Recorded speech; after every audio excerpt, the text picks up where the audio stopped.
কথা ছিল মেসির থেকেও বেশি গোল করবেন পর্তুগালের ক্রিস্টিয়ানো রোনালদো, কিন্তু বাস্তবতা হলো তার পুরোটাই উল্টো। 90 মিনিট খেলেও একটি শট ও গোলবারে নিতে পারেননি ক্রিস্টিয়ানো। না কোনো চান্স তৈরি করতে পেরেছেন, না নিজে কিছু করেছেন। মেসির মতো তো দূরের কথা, রোনালদো যেন নিজেকেই খুঁজে পেলেন না কঙ্গোর বিপক্ষে। বিশ্বকাপের গুরুত্বপূর্ণ ম্যাচে ডিআর কঙ্গোর বিপক্ষে পুরো 90 মিনিটে মাঠে থেকেও গোলবারে একটি শটও নিতে পারেননি রোনালদো।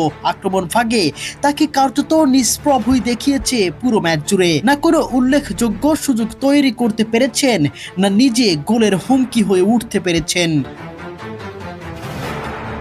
শুধু ব্যক্তিগত পারফরমেন্স নয়, দলগতভাবেও হতাশ করেছে পর্তুগাল। তুলনামূলক দুর্বল প্রতিপক্ষের বিপক্ষে জয়ের খুব প্রয়োজন থাকলেও শেষ পর্যন্ত পয়েন্ট হারাতে হয়েছে তাদের। ম্যাচ জুড়ে আক্রমণের ধার না থাকায় কাঙ্ক্ষিত ফলও পায়নি দলটি। যেখানে একই সময় লিওনেল মেসি হ্যাটট্রিক করে আলোচনার শীর্ষে, সেখানে রোনালদোর এমন নিস্তেজ পারফরমেন্স স্বাভাবিকভাবেই তুলনার জন্ম দিয়েছে। ম্যাচ শেষে সমর্থকদের একাংশের হতাশা আর সমালোচনা ছড়িয়ে পড়েছে সামাজিক যোগাযোগ মাধ্যমে। এখন দেখার বিষয় সমালোচনার জবাব পরবর্তী ম্যাচগুলোতে কতটা জোরালোভাবে দিতে পারেন এই পর্তুগিজ সুপারস্টার।